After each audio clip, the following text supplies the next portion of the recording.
Chers frères et sœurs en Christ, bien-aimés dans le Seigneur, amis et connaissances, grande est ma joie de me retrouver comme d'habitude en votre présence pour partager un morceau de vie de la parole vivante. Que la paix, la grâce, l'amour et la restauration de notre Seigneur Jésus-Christ vous soient immensément renouvelés.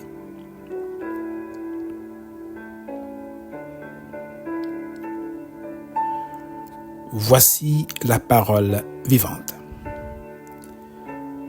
Après cela, Job ouvrit la bouche et maudit le jour de sa naissance.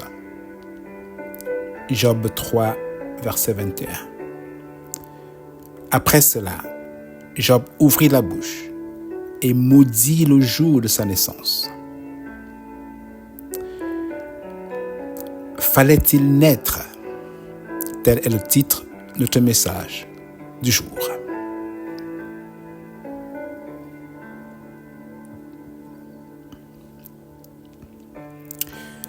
Fallait-il naître? C'est certainement une question qui a déjà traversé l'esprit d'au moins une personne sur cette terre. Peut-être même que cette pensée t'a déjà effleuré à la suite d'un événement malheureux, d'un désespoir face à la vie, ou en projetant ton avenir à 5 ou 10 ans, voyant qu'il risque de ne pas changer.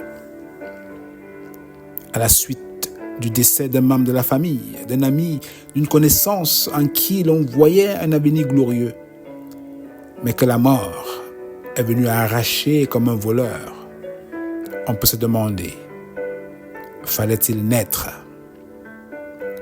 Fallait-il naître si la personne devait mourir ainsi?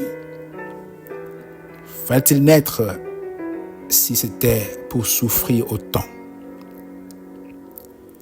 Si un enfant, déjà dans le ventre de sa mère, pouvait voir toutes les difficultés qui l'attendent après l'accouchement, s'il pouvait voir le déroulement de sa vie et même sa fin, peut-être beaucoup d'enfants choisiraient de ne pas naître. Je me demande parfois si les premiers cris de l'enfant en sortant du sein maternel ne sont pas déjà un signe, une question de savoir où est-ce que je suis, qu'est-ce que je fais ici. J'étais bien au chaud dans le sein de ma mère. Et maintenant, me voici dans un monde si bruyant. Où suis-je? N'y a-t-il pas d'ailleurs souvent plus de pleurs à la mort d'un enfant, d'une personne, que de joie à sa naissance? Lorsqu'on voit le nombre de personnes qui pleurent aux obsèques d'un être cher, en ressassant sa vie et ses accomplissements, ne se demande-t-on pas si cela valait la peine de naître pour finir parfois aussi brusquement? Mes frères et sœurs, amis, cette question de savoir s'il fallait naître n'est pas nouvelle. L'Écriture, la parole de Dieu nous rappelle le personnage Job, cet homme qui a tout perdu. Il a perdu sa famille, ses biens, ses richesses, en peu de temps et sans explication.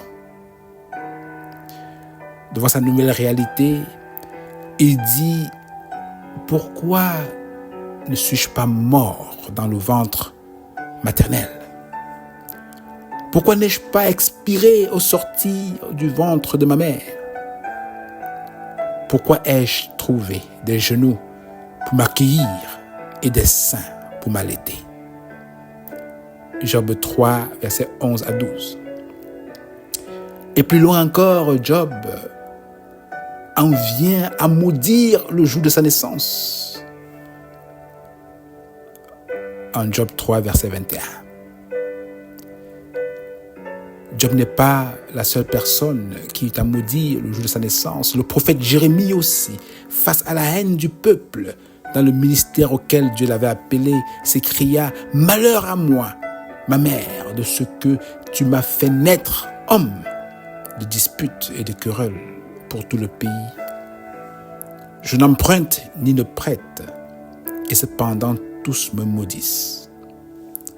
Jérémie 15, verset 10. Peut-être es-tu toi aussi dans cette phase de questionnement.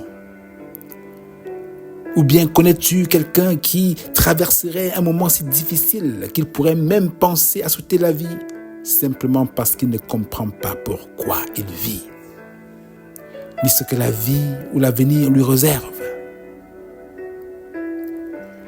Je compatis à ta situation, si c'est le cas.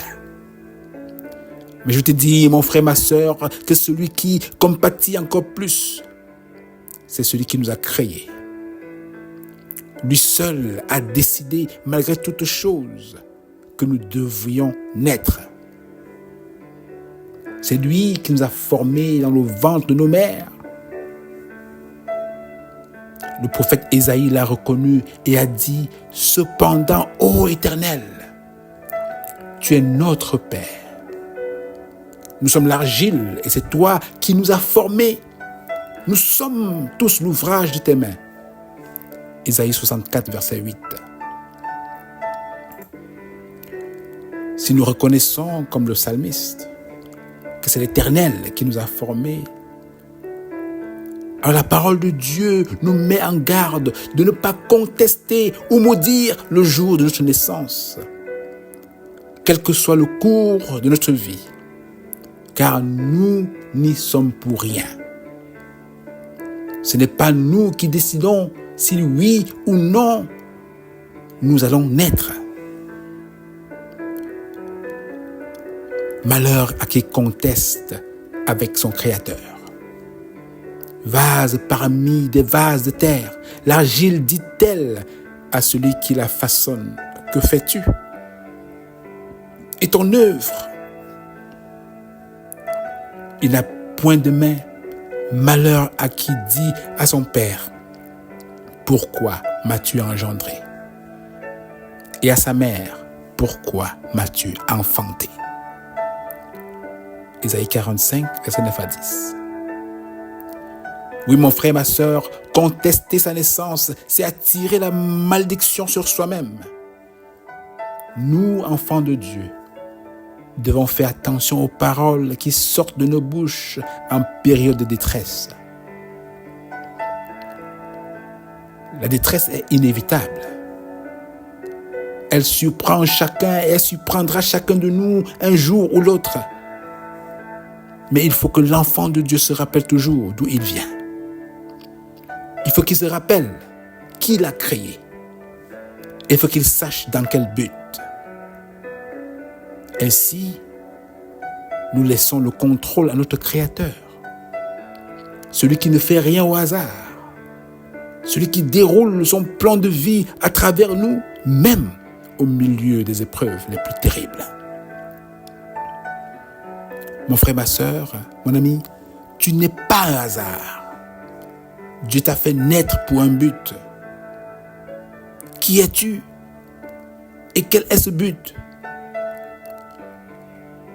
Où vas-tu? D'où viens-tu?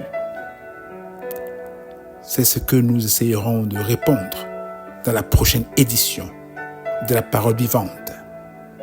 Deuxième partie sur ce thème. Fallait-il naître? Mais d'ici à là, je vous invite à prier.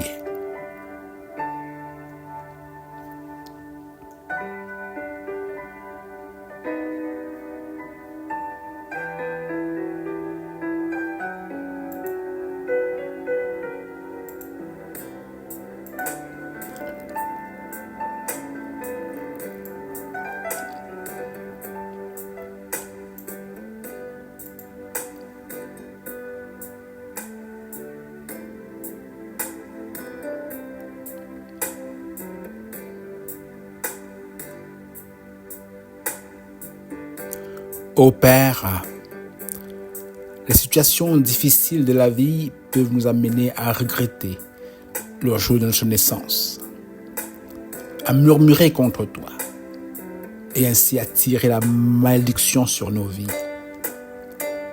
Mais qui sommes-nous pour contester ton œuvre? Qui sommes-nous, ô Père?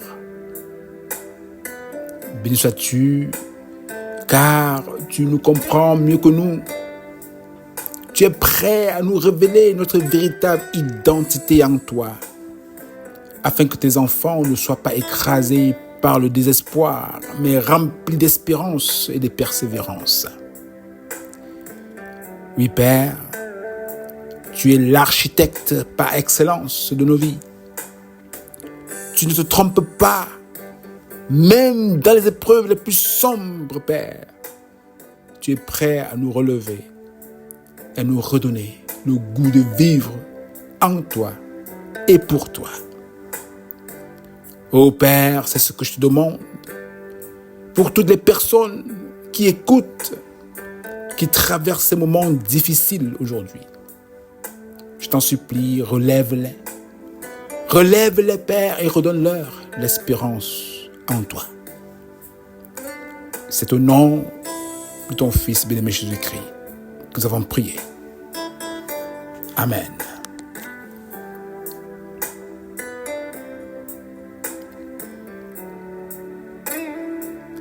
Sois béni mon frère, sois béni ma sœur et passe le mot, afin que d'autres aussi puissent saisir l'opportunité pour ne pas sombrer dans le désespoir et maudire le jour de la naissance.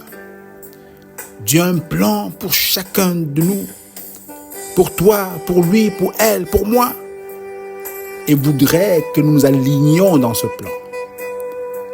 Passe le mot afin de sauver une vie. Passe le mot afin de sauver un ami, un frère, une sœur. Passe le mot et contribue pour ta part à la propagation de la bonne évangile.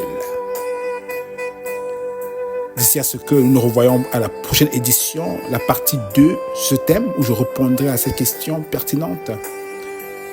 Je vous laisse dans les bras d'amour du Père qui vous fortifie, qui vous protège et qui se révèle merveilleusement à vous à chaque fois que vous, n'est-ce pas, vous courberez pour le chercher et pour l'écouter. Soyez bénis, portez-vous bien et à très bientôt. C'était votre serviteur, Kelly Brown.